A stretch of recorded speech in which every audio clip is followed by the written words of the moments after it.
কিছু কিছু মহিলা দেখেন না, কথা বলার আগে কান্দে দেয়, দুনিয়ায় আমার কেউ নেই। তো তোমার কেউ নেই, তুমি বেঁচে আসো কে? কথা কর না কে?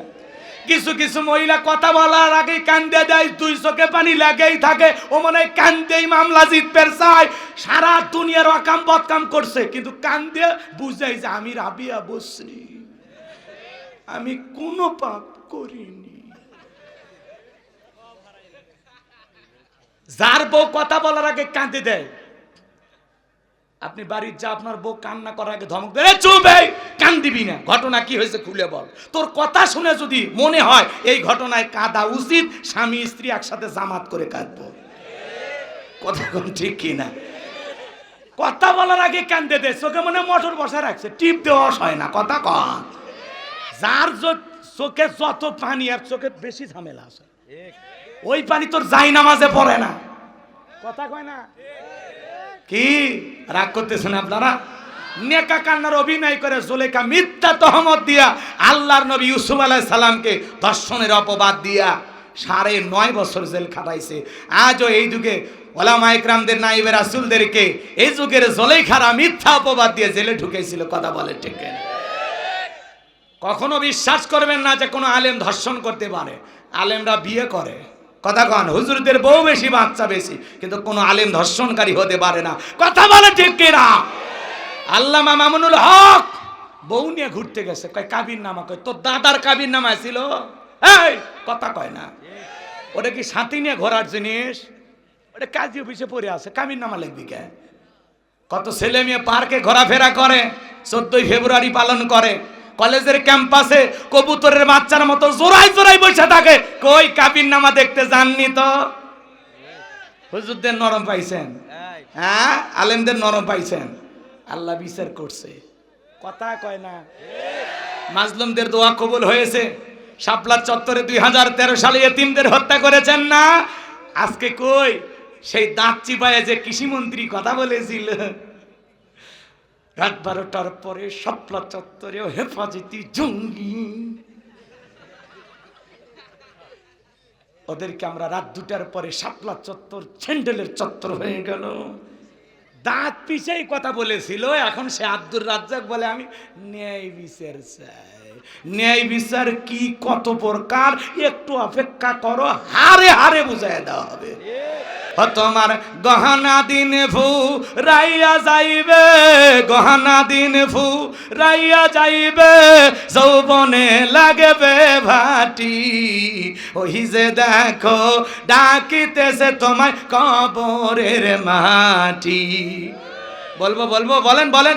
ওই যে দেখো ডাকিতেছে তোমায় কবরের মাটি, যেদিন সন্ধ্যার আগেই ডুববে রে বেলা, 1 মিনিটেই ভেঙ্গে যাবে তোমার রঙ্গেরই মেলা। কারে দিবা তুমি জোরে ধমক, কারে দিবা তুমি জোরে ধমক, কার মাথায় ভাঙবা লাঠি, ওই যে দেখো ডাকিতেছে তোমায় কবরের মাটি। বলেন বলেন, ওই যে দেখো ডাকিতেছে তোমায় কবরের।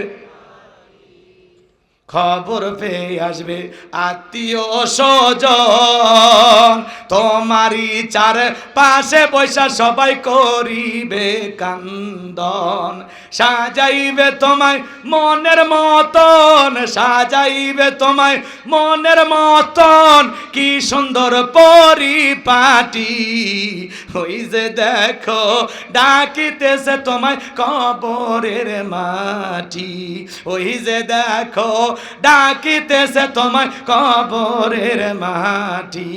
গইরা মরো তুমি, ফিরা মরো তুমি মায়ারি পিছে, এত আশা ভালোবাসা সবই যে মিছে, কোন দিন জানো আইসা পরে, কোন দিন জানো আইসা পরে আজরাইলের হাতের চিঠি, ওই যে দেখো ডাকিতেছে তোমায় কবরের মাটি, ওই যে দেখো ডাকিতেছে তোমায় কবরের মাটি। মাটি। জোরে বলেন মারহাবা।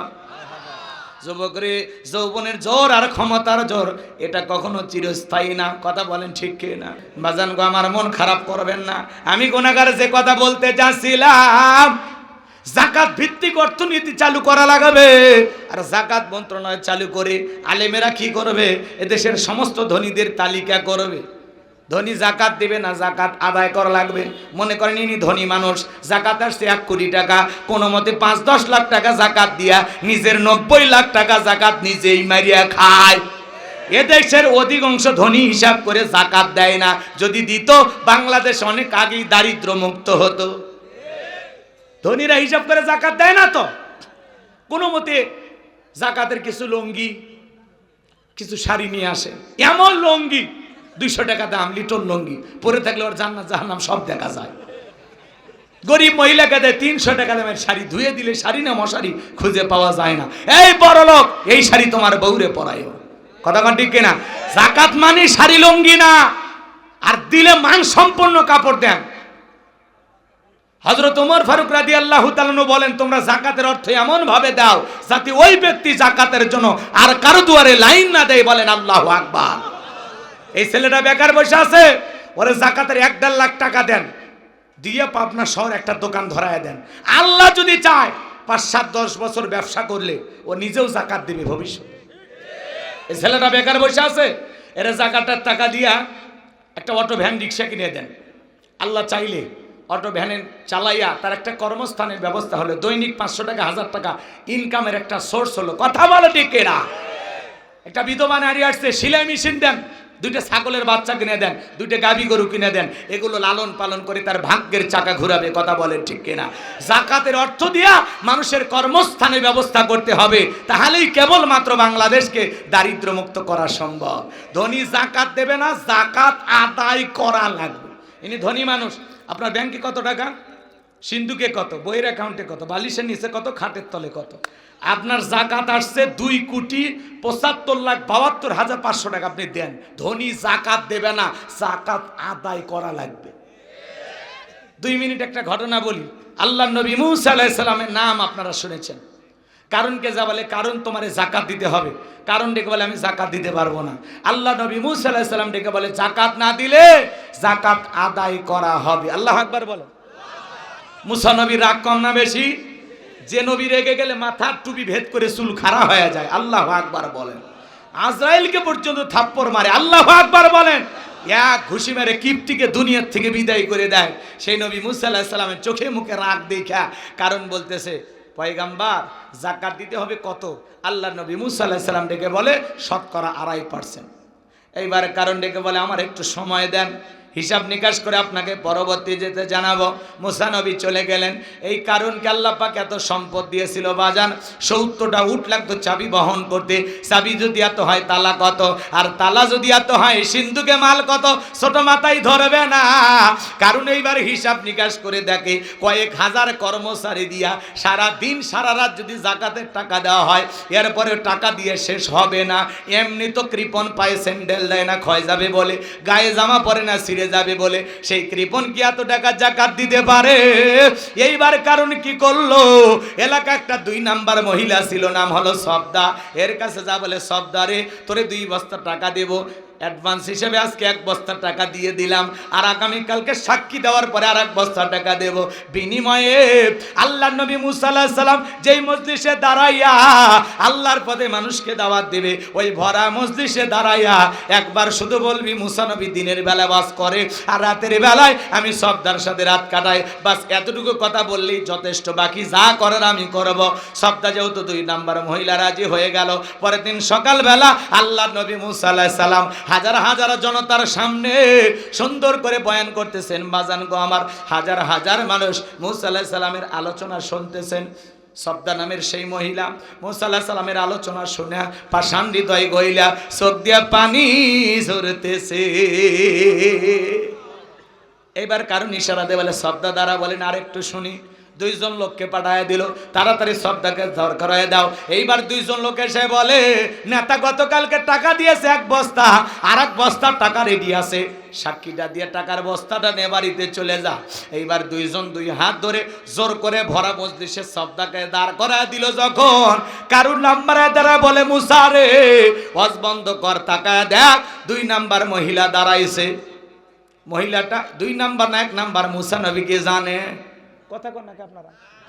ঘুমাইছেন? ডাইরেক্ট কি বলতেছে, এই মুসা ওয়াজ বন্ধ করো। আজও দেখবেন আলেম ওলামা যখন হক কথা বলে, দিনের কথা বলে, একামত দিনের কথা বলে, আল্লাহর জমিনে আল্লাহর আইনকে প্রতিষ্ঠিত করতে হবে সেই কথা বলে, সুদের কথা বলে, ঘুষের কথা বলে, জিহাদের কথা বলে।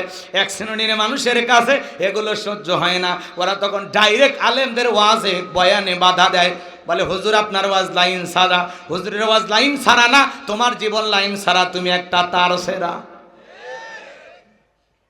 আলেমদের কথা বলতে বাধা দেয় যারা, নিঃসন্দেহে আবু জেহেলের অনুসরী তারা, আবু জেহেলের উম্মত। কথা কন, এই বেটা তোমারে বলছি না দুষ্টমি করবা না, কিসের মুরব্বী তুমি? ভালোই শিয়ানা হয়েছে, এটা আসতে দেখি। মোস্তাক ফয়েজি হুজুর বলছে মুরব্বী মুরব্বী, ওই কয়েকবার ধরে সিগন্যাল দিচ্ছে, অজের মধ্যে ডিস্টার্ব করো না। আমি কি মুরব্বীর কথা বলছি? খারাপ লাগতেছে? তুমি অজ বুঝতেছ তো তাহলে চুপ করে থাকো শোনা। যাওয়ার সময় দেখা করো, চকলেট খাও, আর একবার জান্না ছাউন হয়। ঠিক আছে, কষ্ট হচ্ছে আপনাদের?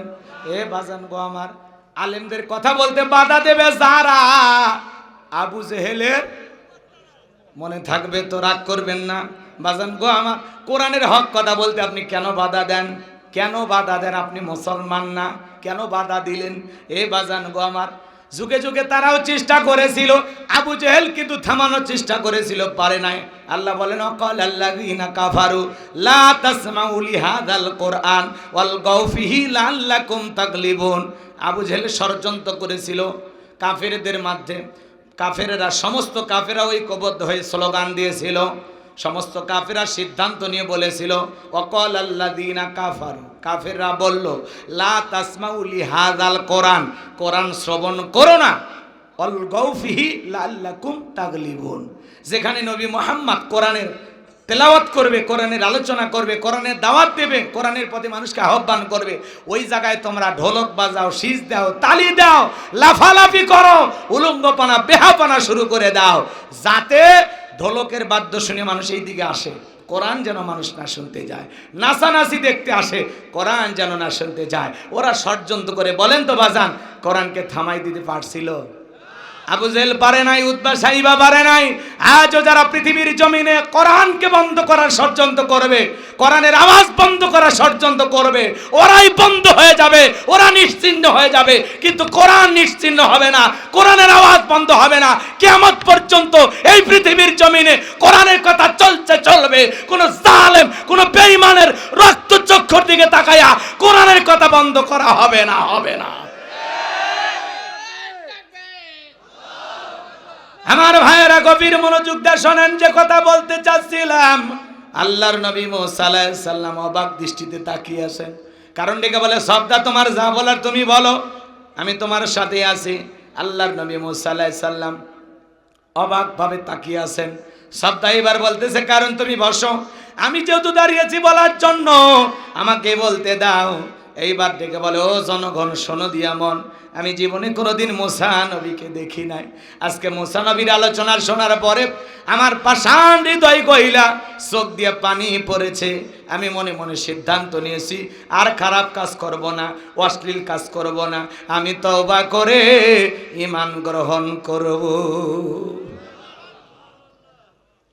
আলেমদের ওয়াজের মাধ্যমে বেনামাজি নামাজি হয়ে যায়, সুদখোর ঘুষখোর ভালো হয়ে যায়, বেপরদায় চলা মা বোনেরা পর্দা করে, দাড়ি কাটা যুবকটা দাড়ি রাখে। কথা বলেন ঠিক কিনা? আমার ভাইয়েরা, এইবার সবদা বলতেছে, এই কারণ কেন লাফালাফি করতেছে? গত রাতের গোপন তত্ত্ব ফাঁস করে দিয়ে বলতেছে, এই কারণ আমার বাড়িতে গিয়েছিল, আমাকে 2 বস্তা টাকা দিয়ে বলে ওয়াদা করেছে, বস্তা টাকা অ্যাডভান্স হিসাবে আমাকে দিয়েছে, আর 1 বস্তা টাকা সাক্ষী দেওয়ার পরে দেবে, বিনিময়ে আমাকে এই কথা বলতে হবে মুসা নবী দিনের বেলা ওয়াজ করে আর রাতের বেলা আমি সবদার সাথে রাত কাটাই। আপনাদেরকে সাক্ষী রেখে বলতেছি, মুসা নবীর চরিত্র ফুলের চাইতেও পবিত্র। ওই কারণ হলো আমি সবদার নিয়মিত ভক্ত। ওয়ামা কারু আমাকার আল্লাহ আল্লাহু খায়রুল মাকিরিন। খেলাকা যে গর্ত করেছে নিজের গর্তে নিজেই পড়েছে, কথা বলে ঠিক কি না? কোরআনের পাকে আল্লামা সাইদি হুজুরকে যারা মিথ্যা তহমত দিয়েছিল, একজন নারী তাকে 300 নারী ধর্ষণ করেছে, সেই মামলা দেওয়া হয়েছে। চিন্তা করেন হুজুরের শক্তি কারে বলে? শয়তান বিশ্বাস করে। এক নারীকে বলা হলো, মা এই মানুষ তোমাকে ধর্ষণ করছে। বলে হ্যাঁ। চিনো এই মানুষকে? হয় চিনি। তোমার জন্ম কয় 75-এ, জন্ম 75-এ, ধর্ষণ হয়েছে 71-এ। কি এটা কি কোন, এটা কি বিশ্বাস করার মতো কথা? বলেন বিশ্বাস করার মতো? তাহলে ওরা কি কষ্ট দিয়েছে কোরআনের পাখিকে একটাবার চিন্তা করেন। শুকরঞ্জন বালি জানা যায় যা বলতেছে, আল্লামা সাইদি হুজুর নির্দোষ ছিল। হিন্দু মানুষ সাক্ষী দিয়ে বলে, 2 বারের এমপি ছিল, মায়ের কোলে শিশু যেমন ছিল আমরা তেমনি ছিলাম। আল্লাহু আকবার বলেন। 1 গলা পানিতে নেমে আল্লামা সাইদি হুজুর মানুষকে ত্রাণ দিয়েছিল। সেই মানুষটাকে মিথ্যা তহমত দিয়েছিল যারা, আজকে পরাজিত হয়েছে তারা। কথা বলেন আছে? কি লাভ হলো এই ভালো ভালো সোনার মানুষদেরকে ফাঁসি দিয়া ষড়যন্ত্র করে বিদায় করে? কি লাভ হলো? কতদিন টিকে থাকতে পারলেন? আর যদি আল্লামা সাইদি হুজুর বেঁচে থাকতেন, কতই না ভালো লাগতো। আনন্দ পাইলাম, বিজয় পাইলাম, কিন্তু কিছু আপন প্রিয় আত্মার মানুষদেরকে হারিয়ে। কথা বলেন ঠিক কিনা? আসলে তাদের স্যাক্রিফাইস, তাদের ত্যাগের কারণে আল্লাহ তাআলা এই দিন দিয়েছে। কথা বলেন ঠিক কিনা? একটা বিল্ডিং দাঁড় করাইতে গেলে নিচে ভিত দেওয়ার দরকার আছে না নাই? এখন সব ইটেরা খোয়ারা যদি আন্দোলন করে, আমরা নিচে যেতে রাজি নাই। কিয়ামত পর্যন্ত বিল্ডিং হবে? তো ইসলামকে আপনি প্রতিষ্ঠিত করতে গেলে মনে রাখবেন, দুনিয়াতে গাছ গোছালি বাঁচানোর জন্য যেমন পানির প্রয়োজন হয়, ইসলাম নামক গাছটাকে জমিনে বাঁচিয়ে রাখতে হলে শহীদের রক্তের প্রয়োজন হয়। আল্লাহর কিছু প্রিয় গোলামদের জানের বিনিময়ে, ত্যাগের বিনিময়ে এই জমিন ইসলাম প্রতিষ্ঠিত হবে। কথা বলেন ঠিক কিনা? ইনশাআল্লাহ আমরা সেই সুবাতাস দেখতে পাচ্ছি। আগামীর বাংলাদেশ কোরআনের বাংলাদেশ, আগামীর বাংলাদেশ আলেমদের বাংলাদেশ। ইনশাআল্লাহ আজ হোক কাল হোক বাংলার পার্লামেন্টে কোরআনের রাজ কায়েম হবে ইনশাআল্লাহ। আল্লাহ এই জমিনকে কোরআনের জন্য কবুল করেন, জোরে বলেন আমিন। আমার ভাইয়েরা, লম্বা আমি করতে চাচ্ছিলাম না, যে কথা বলতে চাই গভীর মনোযোগ দিয়ে শোনেন। মুসা নবী এত রাগান্বিত হয়ে গেল, আল্লাহকে ডেকে বলে, আল্লাহ চাইতে গেছিলাম যাকাত আর আমার বিরুদ্ধে মিথ্যা তহমত, এটা তো মেনে নেওয়া যায় না। আল্লাহ গো, আপনি জমিনকে অর্ডার দেন, জমিন যেন কারণে ধন সম্পদ সব কারণকে গ্রাস করে ফেলে। আল্লাহ দোয়া মঞ্জুর করলেন। এইবার কারণে ধন সম্পদ সহ বাজানো গো আমার জমিনের ভিতরে হাঁটি পর্যন্ত চলে গেছে। কারণ বলে ব্যাপার না, লাভ দিয়ে উঠতে পারবো। এইবার যখন মাজা পর্যন্ত চলে গেছে, বলে ব্যাপার না, লাভ দিয়ে উঠতে পারবো। এইবার যখন গলা পর্যন্ত চলে গেছে, কারণ ডেকে বলে, মুসা রে, ধন সম্পদ যা আসে সব তোমার আর তোমার আল্লাহর, তুমি নিয়ে যাও, জানটা ভিক্ষা দাও। আল্লাহু আকবার বলেন। এইবার মুসা আলাইহিস সালাম ডেকে বলে, আল্লাহুস সামাদ, আমার আল্লাহ অমুখপেক্ষী, আমার আল্লাহ কারো কাছ থেকে কিছু নেয় না, আমার আল্লাহ শুধু দিয়ে যায়। মরার আগে শুনে যারে, কারুন তোর মতো যারা সম্পদ জমা রাখবে, আল্লাহ রাস্তায় খরচ করবে না, যাকাত দেবে না, কঠিন কিয়ামতের ময়দানে তুই কারুনের কাতারে আল্লাহ তাদেরকে দাঁড় করিয়ে বিচার করবে। কথা বলেন ঠিক কিনা? এজন্য বাজান, যাকাত দিলে ধনীর ধন কমে না বাড়ে, জোরে বলেন। আমাদের এলাকায় একটা মানুষ আছে বাজান, উপশহর বাজারে, 1400 টাকার থেকে যাকাত দেওয়া শুরু করেছিল। আজকে কয়েক বছরের ব্যবধানে আল্লাহর সে বান্দা এখন কয়েক লাখ টাকা যাকাত দেয়। তাহলে সম্পদ কমছে না বাড়ছে? জোরে বলেন, কমছে না বাড়ছে? এজন্য আপনাদের উদ্দেশ্যে বলে যেতে চাই, যাকাত দিলে, দান সদকা করলে সম্পদ কমে না বাড়ে, আরো বহু গুণে বৃদ্ধি করে দিবেন তিনি কে? আর যারা যাকাত না দিয়া স্বর্ণ টাকা পয়সা জমা রাখবে, তাদের জন্য আযাবের সুসংবাদ আল্লাহ তাআলা দিয়েছেন। আপনার এই সম্পদ বিষাক্ত সাপ হয়ে আপনাকে সবল মারবে। আপনি তখন বলবেন, এত জোরে কামড় মারিস কেন? তখন বলবে, আমি তো তোর দুনিয়ার সম্পদ। কথা বলেন ঠিক কিনা? এজন্য বাজান গো আমার, আল্লাহ যাদেরকে যাকাত দেওয়ার মতো সামর্থ্য দিয়েছেন, নিসাব পরিমাণে সম্পদ দিয়েছেন, আপনি যে যাকাত দাতা, আল্লাহ যে যাকাত দেওয়ার মতো তৌফিক দান করেছেন, শুকরিয়া আদায় করবেন কার? আল্লাহ তাআলা আমাকে যে একটা যাকাত দেওয়ার মতো তৌফিক দিয়েছে, এটা একটা আনন্দের বিষয়। কথা কয় না? আল্লাহ যে আমাকে যাকাত দাতা হিসেবে কবুল করছেন, এটা বিশাল ব্যাপার। আল্লাহ আমাকে এই জায়গায় রাখছেন। আল্লাহ ইচ্ছে করলে এই জায়গায় রাখতে পারতেন না? কথা কয় না ভাই? এটা বোঝেন, এটা বোঝেন, আর এটা বোঝেন, বুঝছেন তো নাকি? আল্লাহ আপনাকে কোন জায়গায় রাখছে? এই জায়গায়। এই জায়গায় যাওয়ার কারণে আপনি খুশি না বেজা? তাহলে হিসাব করে দিতে সমস্যা কথা? হিসাব করে যাকাত দেবেন। আল্লাহ আমাদের দেওয়া তৌফিক দান করেন। আর শোনেন, ধনীর যাকাত দেওয়া ফরজ, গরিবের যাকাত খাওয়া ফরজ নয়। গরিবকে যাকাত দিয়ে দয়া বা করুণা করেন নাই। আপনি ধনী যাকাত দিলে বাঁচবেন, না দিলে মরবেন। আর গরিব যাকাত না খায় মরে যাবে, তাও সমস্যা নাই। বোঝে না? ওনার বাড়ির যাকাত নেওয়ার জন্য মানুষ লাইন দেয়, আর উনি ওপর থেকে বলে, তার মানে এই সমস্ত ছোট লোকের বাচ্চাদেরকে এখান থেকে তাড়িয়ে দে। আমি কি বলেছি আজকে যাকাত দেব 200-500 টাকা এরকম খালি সিটে? 200-500 টাকার যাকাত দিয়ে লাভ আছে? আপনার 10 লাখ টাকা যাকাত, এইভাবে সিটে লাভ আছে? 10 লাখ 10 জনকে দেন, 5 লাখ 5 জনকে দেন, দিয়ে বলেন যে ভাই এই যে টাকা দিলাম, আর কারো কাছে হাত পাতবা না, এই টাকা দিয়ে একটা কর্মস্থানের ব্যবস্থা করবা। কথা বলেন ঠিক কি না? আল্লাহ আমাদের বুঝ দান করুন, জোরে বলুন আমিন। তাহলে হিসাব করে বছরে একবার যাকাত দেব তো ইনশাআল্লাহ। যাকাত বছরে কয়বার দেয়া লাগে? একবার। মনে থাকবে ইনশাআল্লাহ? আরো কথা আছে, ওই দিকে আর যাব না। এইবার মুমিন বান্দার 4 নাম্বার গুণাবলী। যুবক রেডি? রেডি? তাকবীর দাও, লিল্লাহি তাকবীর। আয়াত শেষ হলে আরেকবার আল্লাহ রাব্বুল আলামিন বলেন, ওয়াল্লাযীনা হুম লিফুরুজিহিম হাফিজুন। মুমিন বান্দার 4 নাম্বার গুণাবলী, নিজের যৌবনটাকে সংযত রাখা, নিজের যৌবনটাকে কন্ট্রোল করা, নিজের যৌবনটাকে হেফাজত করা। মুমিনের যৌবন হোটেলে বিক্রি হবে না, পার্কে বিক্রি হবে না।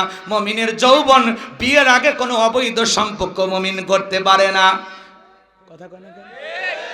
আমরা যৌবনকালে গুনাহ করতে ভালোবাসি, আর যৌবনকালের ইবাদত আল্লাহ পছন্দ করেন। আল্লাহ শিশুকালের হিসাব নেবেন না, আল্লাহ হিসাব নেবেন যৌবনকালের। তোমার এই যৌবনকালটা কোন কাজে ব্যয় করেছো, হিসাব নেবেন কে? আর একটু জোরে বলেন কে? আমরা যৌবনকালে গুনাহ করতে ভালোবাসি, আর যৌবনকালের ইবাদত আল্লাহ পছন্দ করে। যৌবনকালে লম্বা সময় নামাজে দাঁড়িয়ে থাকা যায়, যৌবনকালে লম্বা সময় রুকু করা যায়, লম্বা সময় সিজদা দেওয়া যায়, যৌবনকালে ঠান্ডা পানি দিয়ে ওযু বানানো যায়, যেটা বৃদ্ধ মানুষের পক্ষে সম্ভব নয়। চাচি পানি গরম করে দিলে চাচার ভাগ্যে ওযু জোটে, আর না হলে ওযু হয় না, চাচার নামাজও হয় না।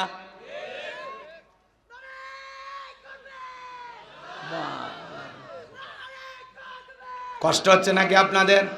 আচ্ছা, পৌষ মাস, মাঘ মাস, প্রচন্ড শীত, এরকম মুরব্বী যদি ওনাদেরকে বলেন চাচা রাত 2টার দিকে, যদি বলেন চাচা আপনারে আমি, শোনেন এদিক খেয়াল করে, এই পোলা পান এদিকে, এদিকে এদিক খেয়াল করে, রাত 2টার দিকে যদি বলেন 2000 টাকা দেবো, পুকুর থেকে একটু গোসল করে উঠে আসেন, কি পারবি বাবা? ওই 2000 টাকা নেওয়ার জন্য পুকুর থেকে ওঠার মতো শক্তি থাকবে তো? কিন্তু একটা যুবককে যদি বলেন এই 2000 টাকা দেবো, তখন বলবে হুজুর টাকা রেডি করেন, কাপড় খুলছি। কারণ ওর একটা কি আছে? পাওয়ার আছে, শরীরের একটা দম আছে, স্পিরিট আছে। কথা বলে ঠিক কিনা? এই জন্য বাজার, যৌবনকালের ইবাদত আল্লাহ পছন্দ করে। যৌবনকালে লম্বা সময় রুকুতে থাকা যায়, বৃদ্ধকালে লম্বা সময় রুকুত থাকলে মনে হয় পড়ে যাব, বেশি সময় সিজদা থাকলে মনে হয় দম আটকে আসবে, আর জয়েন্টে জয়েন্টে ব্যথা। বোঝেননি? বুড়ো হয়ে গেলে, মুরব্বী হয়ে গেলে চাচার আবার মন খারাপ করবেন, ওই বয়স আমাদের একদিন আসবে। এই রঙের যৌবন একদিন জং ধরে শেষ হয়ে যাবে। এই কাঁচা দাড়ি একদিন সাদা হয়ে যাবে। এই টাইট চামড়া একদিন ঢিল হয়ে যাবে। কথা বলে ঠিক কিনা? তোমার গহনা দিন ফু রাইয়া যাইবে, গহনা দিন ফু রাইয়া যাইবে, যৌবনে লাগবে ভাটি। ওই যে দেখো ডাকিতেছে তোমায় কবরের মাটি। বলবো বলবো, বলেন বলেন। ওই যে দেখো ডাকিতেছে তোমায় কবরের মাটি। যেদিন সন্ধ্যার আগেই ডুববে রে বেলা, এক মিনিটেই ভেঙ্গে যাবে তোমার রঙ্গেরই মেলা। কারে দিবা তুমি জোরে ধমক, কারে দিবা তুমি জোরে ধমক, কার মাথায় ভাঙবা লাঠি। ওই যে দেখো ডাকিতেছে তোমায় কবরের মাটি। বলেন বলেন। ওই যে দেখো ডাকিতেছে তোমায় কবরের। খবর পেয়ে আসবে আত্মীয় স্বজন, তোমারই চার পাশে বৈশা সবাই করিবে কান্দন। সাজাইবে তোমায় মনের মতন, সাজাইবে তোমায় মনের মতন, কি সুন্দর পরিপাটি। ওই যে দেখো ডাকিতেছে তোমায় কবরের মাটি। ওই যে দেখো ডাকিতেছে তোমায় কবরের মাটি। গইরা মরো তুমি ফিরা মরো তুমি মায়ারি পিছে, এত আশা ভালোবাসা সবই যে মিশে। কোন দিন জানো আইসা পরে, কোন দিন জানো আইসা পরে আজরাইলের হাতের চিঠি। ওই যে দেখো ডাকিতেছে তোমায় কবরের মাটি। ওই যে দেখো ডাকিতেছে তোমায় কবরের মাটি। জোরে বলেন মারহাবা। যুবকরে, যৌবনের জোর আর ক্ষমতার জোর এটা কখনো চিরস্থায়ী না। কথা বলেন ঠিক কি না? ওই যে মুরব্বী চাচা 70-80 বছর বয়স হয়ে গেছে, চাচা কিন্তু এই ওয়াজ ভালো লাগবে না, রাগ করবে মনে মনে। কিন্তু চাচা আপনার এরকম সোনালী দিন একদিন ছিল না? কথা কন না কেন? চাচা ভাবতেছে ভাতিজা এই ওয়াজ করে কোনো লাভ নাই। চাচা আপনার যখন এরকম বয়স ছিল 22 বছর 25 বছর, ওই যে সৈয়ালা নৌকা চোরা, ওই যে নৌকার ওই ঘাট পার হইয়া ওই যে কাশফুলের ওই সাইডে কি করেছিলেন, কি গল্প করেছিলেন, ওই ভিডিও কিন্তু এখনো ফেরেশতাদের কাছে আছে। এ যুবক, ওই যে আম বাগানের ওই সাইডে, কলা বাগানের ওই পাশে, ওই যে রাত 2টার দিকে উত্তরপাড়া শেফালি দরজায় যা কি গল্প করলা, ওই যে বৈশাখের দিনে অন্যা ধরে টান দিলা, ওই যে 14ই ফেব্রুয়ারিতে একটা 500 টাকার গোলাপ ফুল নিয়ে ওই যে পার্কের ওই কর্নারে, মনে আছে সেদিনের কথা? হাসতেছে রে। প্রত্যেকটা অডিও ভিডিও আছে ফেরেশতাদের কাছে। পিতামাতার চোখকে ফাঁকি দিতে পারো, কিন্তু আরশের মালিক আল্লাহর চোখকে ফাঁকি দেওয়া সম্ভব নয়। যৌবনের পরীক্ষা দিয়েছিলেন আল্লাহর নবী ইউসুফ আলাইহিস সালাম। জুলেখা একটা গোপন কক্ষে নিয়ে গেছে, 10টা দরজায় তালা, কেউ দেখতেছে না, খালি ইউসুফ নবী আর জুলেখা। জুলেখা এবার কাছে যা বলে, দিলে বড় জ্বালারে পাঞ্জাবিওয়ালা, হুজুর তো কিছুই বোঝে না, হুজুর সবই বোঝে, খালি নারীদের ছলা কলা বোঝে না, কারণ ওরা ছলনাময়ী, ওরা পাষাণ। কথা কন ঠিক কি না? এবার জুলেখা কাছে আসে বলে, ইউসুফ তোমার চোখ দুটো ভারী সুন্দর। ইউসুফ আলাইহিস সালাম ডেকে বলেন, এই চোখ যে আল্লাহ সৃষ্টি করেছে সে আল্লাহকে ভয় করো। জুলেখা নিজের শরীরের কাপড়গুলো ছিঁড়ে ছিঁড়ে দেবতার মুখগুলো ঢাকতেছে। ইউসুফ নবী ডেকে বলে, কাপড়ে ঢাকিলে তুমি দেবতার মুখ, কি দিয়া ঢাকিবা তুমি বিধাতার মুখ। এবার জুলেখা কাছে আসে, ইশারা ইঙ্গিতে কি যেন বুঝাইতে চায়। ইউসুফ আলাইহিস সালাম অন্তরে কার ভয়? আরো জোরে বল। অন্তরে আল্লাহর ভয়। ইন্নী আখাফুল্লাহ, অন্তরে আল্লাহর ভয় নিয়া আল্লাহর পয়গাম্বার ডেকে বলেন, আল্লাহ এই গোপন কক্ষ থেকে আপনি ছাড়া বাঁচানোর কেউ নাই। জুলেখার মনের অবস্থাকে আমি বুঝতে পেরেছি। আপনার উপরে তাওয়াক্কুল করে আল্লাহ আমি আমার ইজ্জতটাকে বাঁচানোর জন্য দৌড় মারার দায়িত্ব আমার, আর আপনার কুদরত থেকে তালা খুলে দেওয়ার দায়িত্ব আপনার। এই কথা বলে আল্লাহর নবী ইউসুফ আলাইহিস সালাম বিপদে পড়ে স্মরণ করেছিলেন কারে? ফাযকুরুনি আযকুরুকুম ওয়াশকুরুলি ওয়ালা তাকফুরুন। তোমরা আমারে স্মরণ করো, আমি আল্লাহ তোমাদেরকে স্মরণ করব। কৃতজ্ঞতা প্রকাশ করো, অকৃতজ্ঞ হইও না। চিৎকার মেরে বলেন আল্লাহু আকবার। ইউসুফ আলাইহিস সালাম আল্লাহর উপরে তাওয়াক্কুল করে যখন দৌড় মারলেন, প্রত্যেকটা দরজার তালা আল্লাহর কুদরত থেকে খুলে গেল। শেষ দরজায় যা জুলেখা পিছন থেকে মারছে ধাবা, ইউসুফ আলাইহিস সালামের দেখে জামা ছিঁড়ে গেছে। ইউসুফ নবী বলে জামা ছিঁড়ে যায় যাক, ইজ্জত দেওয়া যাবে না। এইবার জুলেখা শেষ দরজায় যে তাকায়া দেখে তার স্বামী আজিজ মিসর দাঁড়ায় আছে। কথা আছে যেখানে বাঘের ভয় সেখানে রাত হয়। স্বামীকে দেখা মাত্রই জুলেখা নেকা কান্নার অভিনয় শুরু করে দিল। কাঁদতে কাঁদতে বলতে লাগলো, স্বামী গ, ইউসুফকে ছেলের মতো দেখতাম, আজকে সুযোগ পাই আমার ইজ্জতের দিকে হাত বাড়াইছে। কিছু কিছু মহিলা দেখেন না, কথা বলার আগে কান্দে দেয়, দুনিয়ায় আমার কেউ নেই। তো তোমার কেউ নেই, তুমি বেঁচে আসো কে?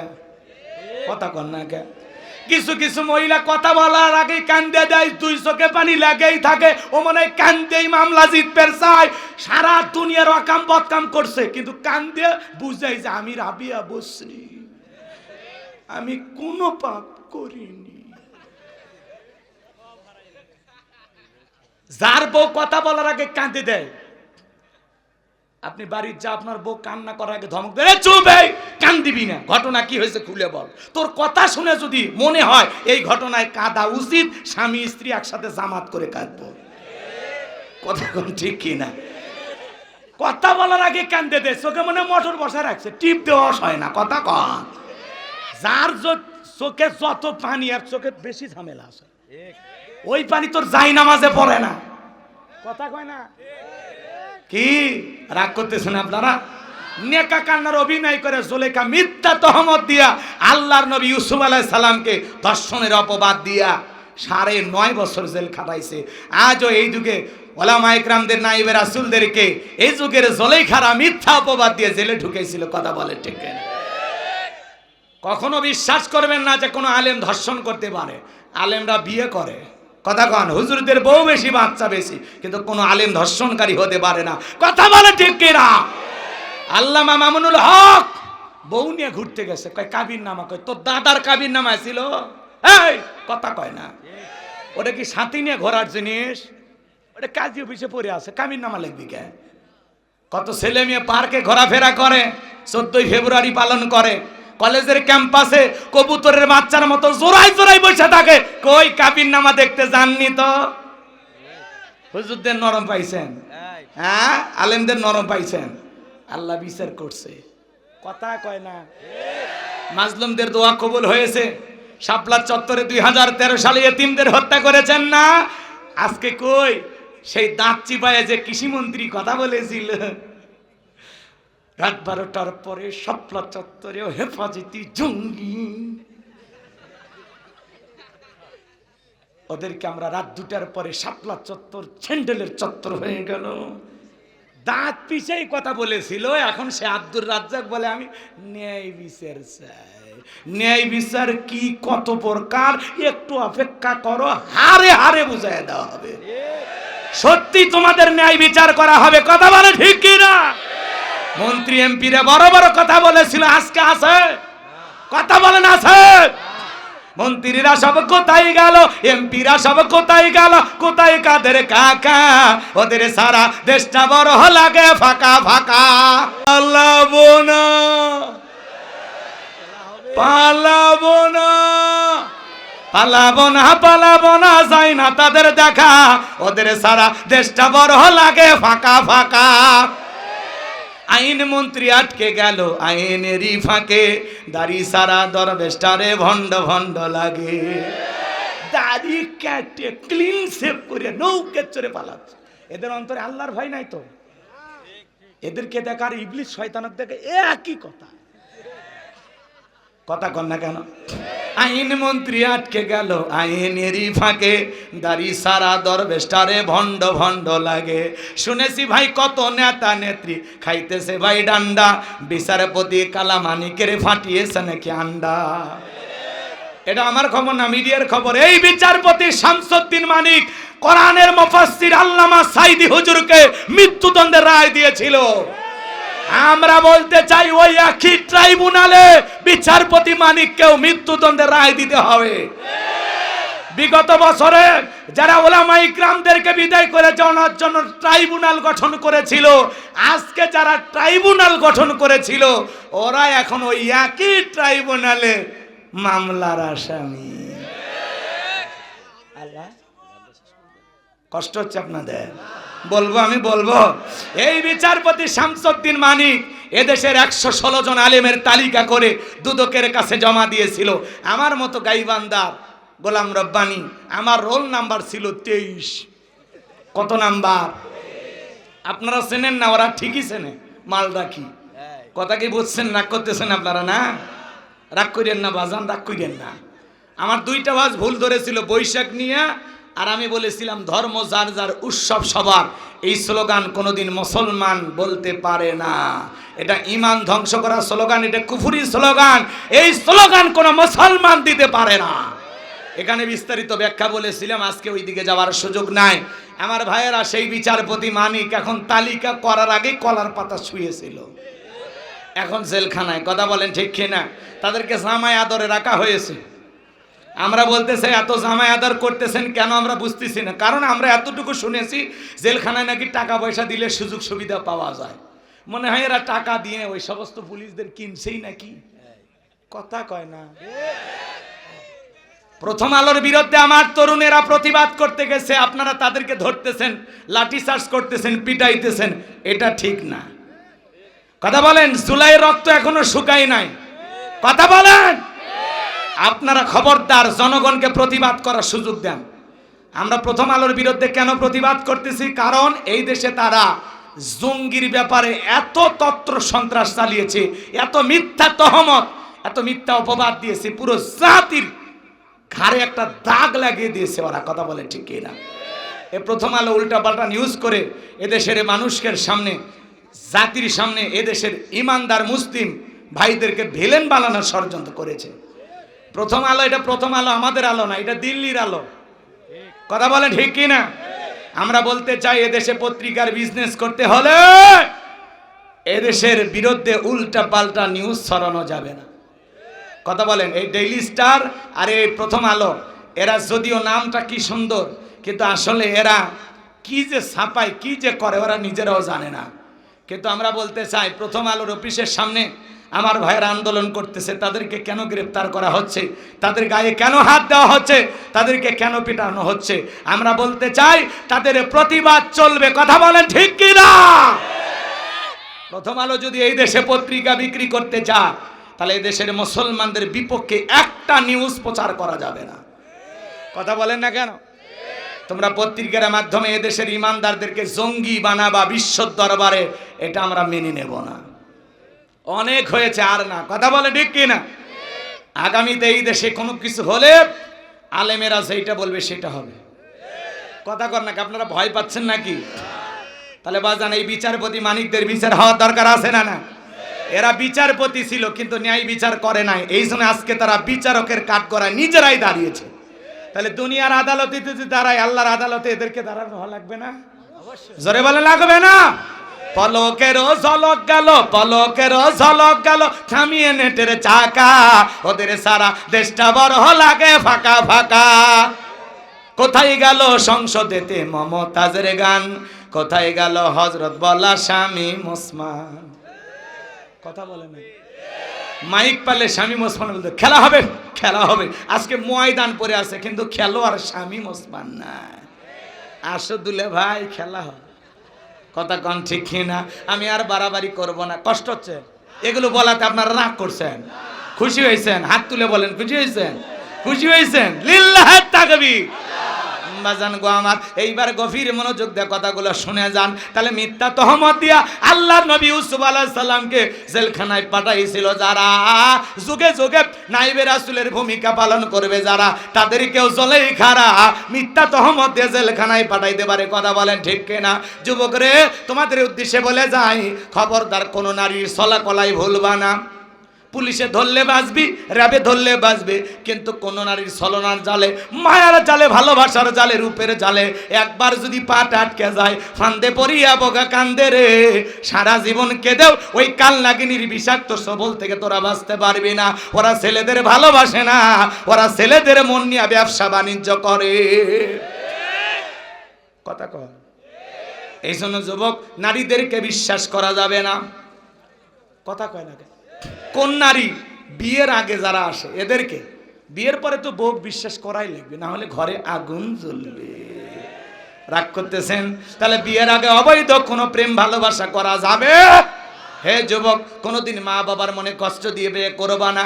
কিছু কিছু ছেলে আছে 20 বছর বয়স হয়নি, বাড়িতে এসে বলে, আব্বা উত্তরপাড়া লাকিকে আমি কথা দিয়েছি, রাজি থাকলে 1 সাপুন, না হলে 2 সাপুন। পিতামাতা রাজি হয় না, পালিয়ে যা বিয়ে করে। 3 মাস পরে ভালোবাসা জানলা ভেঙে ফেলে যায়। মনে রাখবা, মা বাবার মনে কষ্ট দিয়া, পিতামাতার অবাধ্য হইয়া যদি কেউ বিয়ে করো, জীবনে কোনোদিন সুখী হতে পারবা না। মুরব্বীদের দোয়া আছে যেখানে বরকত আছে, মুরব্বীদের দোয়া আছে যেখানে, মা বাবার দোয়া আছে যেখানে শান্তিও আছে। একা একা মাতবাড়ি করিস না, জীবন কয়লার মতো কালো হবে। পাগল, বেশি বুঝিস না। 20 বছর বয়স, তুমি কি বোঝো দুনিয়া? আর তোমার মা বাবা 20-30 বছর সংসার করার প্র্যাকটিক্যাল অভিজ্ঞতা আছে। ওরা বোঝে কোন ফ্যামিলিতে কোন মেয়ের সাথে বিয়ে দিলে তার সন্তান ভালো থাকবে। কথা কয়। মাতবাড়ি করিস না ভাই, মাতবাড়ি করিস না। কোন কোন যুবক বিয়ে করনি, হাত তুলে বলো মা বাবার পছন্দের মেয়েকে বিবাহ করবা। আল্লাহ কবুল করেন, জোরে বলে না আমি, আরো জোরে বলে না আমি। আল্লাহ কবুল করেন, জোরে বলে না আমি। তাহলে আল্লাহ রাব্বুল আলামিন বলেন, ওয়াল্লাযীনা হুম লিফুরুজিহিম হাফিজুন, নিজের যৌবনটাকে কন্ট্রোল করা, নিজের যৌবনটাকে হেফাজত করা। তাহলে যৌবনকালে বেশি বেশি ইবাদত করব কার? হযরত আলী রাদিয়াল্লাহু তাআলা বলেন, তোমরা যৌবনের তাড়নায় গুনাহ করো, একদিন তোমাদের যৌবন থাকবে না, আমল নামায় গুনাহ ঠিকই লেখা থাকবে। কথা বলেন ঠিক কিনা? এজন্য পায়ে হাত দিয়ে অনুরোধ করে বলে যাই, যুবক, এই যৌবনকালে বেশি বেশি আল্লাহর ইবাদত করবা তো ইনশাআল্লাহ। এইবার আল্লাহ 5 আর 6 নাম্বার গুণাবলী জানিয়ে দিলেন, ওয়াল্লাযীনা হুম লিআমানাতিহিম ওয়া আহাদিহিম রাউন। মুমিন বান্দার 5 নাম্বার গুণাবলী আমানত রক্ষা করা। কি রক্ষা করা? জোরে বলেন, কি রক্ষা করা? আমানত মানে বোঝেন তো, এই জীবনটা আমানত, ছেলে মেয়ে আমানত, স্ত্রী সন্তান আমানত। আমার ভাইয়েরা, চেয়ারম্যানের কাছে ইউনিয়নবাসী আমানত, এমপির কাছে নির্বাচনী এলাকার মানুষ আমানত, আগামীতে বাংলাদেশের প্রধানমন্ত্রী যে হবে 18 কোটি জনগণ তার কাছে আমানত। আমানতের খিয়ানত করা যাবে? ইউনূস সরকার বর্তমানে ক্ষমতায় আছে, এই দেশের সমস্ত মানুষ তার কাছে আমানত। কিন্তু মাঝে মাঝে ইউনূস সরকার কেন জানি দুর্বল হয়ে যাচ্ছে। আমরা বলতে চাই, যেমন তেমন ভাবে আপনি ক্ষমতায় বসেন নাই, এই দেশের শত শত হাজার হাজার মানুষের রক্তের উপরে দাঁড়িয়ে আপনি ক্ষমতায় বসেছেন, বিদায় আপনি মাজা সোজা করে দাঁড়ান, আপনার গায়ে টাচ করার ক্ষমতা কারো নাই। কারণ ইউনূস সরকার ব্যর্থ হলে পুরো দেশের মানুষ ব্যর্থ হবে। রাগ করতেছেন কোনো কারণে? অনেকে বড় বড় কথা বলে, যারা 2-1 জন ওটা বসা করতেছেন, আমি বলতে চাই, যদি পারেন, পাশে আমার গাড়ির ড্রাইভার আছে, তার কাছে আমার একটা বই আছে, শেষ বিদায়, যদি পারেন আপনারা নিয়ে যাবেন। একজন মানুষকে মৃত্যুর পরে নবীজির তরিকায় কিভাবে বিদায় করা লাগে সম্পূর্ণ বিষয়গুলো তুলে ধরা আছে। মৃত মানুষকে চুমা খাওয়া যাবে কিনা, আত্মহত্যা করে মারা গেলে তার জানাজায় যাওয়া যাবে কিনা, নদী এলাকায় মানুষ মারা গেলে তার জানাজার নামাজ কি হবে, দাপন কাপন কিভাবে হবে, ঈমান আমল সম্পর্কে, আখিরাত সম্পর্কে, কিয়ামতের শাস্তি সম্পর্কে, জান্নাত জাহান্নাম সম্পর্কে আরও বিস্তারিত অনেক কিছু তথ্য 76 পৃষ্ঠার এই বইটা যদি পারেন আপনার মোনাজাতের পরে মঞ্চে পাবেন। আর এখন যারা চলে যাচ্ছেন ড্রাইভারের কাছে গেলে 50 টাকা হাত দিয়ে স্মৃতি হিসেবে নিয়ে যাবেন। এখানে আমার মোবাইল নাম্বার আছে। অনেকে ভাবতেছেন, হুজুর এগুলো বই পড়ে কি লাভ হবে? যুবক, এগুলো বই তো পড়বে না, তোমরা পড়ো উপন্যাস, প্রেম কেন কাঁদায়, যৌবনের মৌবনে, অভিশাপ্ত রাত, মিলন হবে কতদিনে, তোর মরণের পরে। এগুলো আজে বাজে উপন্যাস বই পুস্তক পড়লে চরিত্র শেষ হয়ে যাবে, আর কোরআন সুন্নাহর কিতাব পড়লে চরিত্র গঠন হবে। কথা কি বোঝা গেল? আল্লাহ যুবকদের হেদায়েতের জন্য কবুল করেন, যারা বলুন আমিন। আমার ভাইয়েরা, লম্বা হবে, লম্বা করব না। তাহলে 5 নাম্বার আমানত রক্ষা করা। বক্তার কাছে শ্রোতা আমানত, শিক্ষকের কাছে ছাত্র ছাত্রী আমানত। বুঝতে পারছেন তো ইনশাআল্লাহ? আর 6 নাম্বার ওয়াদা প্রতিশ্রুতি রক্ষা করা। মুমিন মুখে যা বলে অন্তরে তা বিশ্বাস করে, কাজে তা বাস্তবায়ন করে। মুমিন কোনোদিন প্রতিশ্রুতি ভঙ্গকারী হতে পারে না। সামনে ওয়াদার মৌসুম আসবে, এক এক নেতা দ্বারাই মাইকে বিভিন্ন ওয়াদা দেবে, এগুলো বিশ্বাস করা যাবে না। কথা কি বোঝা গেল? তাহলে 6 নাম্বার, মুখে যা বলবেন অন্তরে তা বিশ্বাস করবেন, কাজে তা বাস্তবায়ন করবেন। আর 7 নাম্বার, ওয়াল্লাযীনা হুম আলা সালাওয়াতিহিম ইউহাফিজুন। 7 নাম্বার গুণাবলী হলো যত্ন সহকারে সালাত আদায় করা। যে ব্যক্তি আসরের নামাজ পড়ে মাগরিব পর্যন্ত মসজিদে মন টাঙানো থাকে, মাগরিব পরে ইশা পর্যন্ত মসজিদে মনটা টাঙানো থাকে, শুধু যত্ন সহকারে একাই সালাত আদায় করবেন না, স্ত্রীকেও নামাজি বানাবেন। একটা পরিবারের 4 জন সদস্য, সবাই যদি নামাজ পড়ে ভালো লাগে না খারাপ লাগে? পৃথিবীর সফল বাবা তারা, যে বাবা তার ছেলের হাত ধরে মসজিদে নিয়ে যায়। আমাদের সন্তানদেরকে মসজিদমুখী বানানোর দরকার আছে না নাই? আজকের শিশু আগামীর বাংলাদেশ। ছোট ছোট বাচ্চা মসজিদে গেলে কিছু মুরব্বীরা ধমক দেয়, খারাপ ব্যবহার করে। পায়ে হাত দিয়ে অনুরোধ করবো, বাবাজি ছোট বাচ্চা গেলে ধমক দিবেন না, কারণ ছোট ছোট বাচ্চা আজকে মসজিদমুখী হলে ভবিষ্যৎ প্রজন্ম হবে নামাজি। আর এদেরকে মসজিদ থেকে তাড়ায় দিলে এরা হবে চোর, ডাকাত, ক্যাডার, মাস্তানি, ইয়াবাখোর। আচ্ছা, রাগ করতেছেন আপনারা? এ তো শেষ হয়ে গেছে, আর কষ্ট পাচ্ছেন আপনারা? তাহলে সন্তানদেরকে মসজিদে নিয়ে যাবেন তো ইনশাআল্লাহ? মুরব্বী যারা আছেন বাজান, ছোট বাচ্চাদের সাথে খারাপ ব্যবহার করবেন না। তাহলে 7 নাম্বার, যত্ন সহকারে সালাত আদায় করা। নিজের পরিবারের সকল সদস্যদেরকে আমরা নামাজি বানাবো। এই 7টা গুণাবলী যদি আমল করতে পারি, আল্লাহ রাব্বুল আলামিন বলেন, উলাইকা হুমুল ওয়ারিসুন আল্লাযীনা ইয়ারিসুনাল ফিরদাউস হুম ফিহা খালিদুন। আল্লাহ রাব্বুল আলামিন বলেন, তারা উত্তরাধিকারী হবেন জান্নাতুল ফিরদাউসের, সেখানে তারা চিরকাল বসবাস করবেন। আল্লাহ কোনোদিন তাদেরকে জান্নাত থেকে বের করে দেবেন না। কারা কারা এই 7টা গুণাবলী আমল করবেন, শেষবারের মতো আল্লাহকে হাত তুলে দেখান। আল্লাহ আমাদের সবাইকে আমল করার তৌফিক দান করুন। জোরে বলুন আমিন। আর একটু জোরে বলেন আমিন। এবার হাত নামান, হাত নামান, হাত নামান। মন খারাপ করছেন? সকলে ভালো থাকবেন, সুস্থ থাকবেন, আমার জন্য দোয়া করবেন, আমি আপনাদের জন্য দোয়া করি। আবারও বেঁচে থাকলে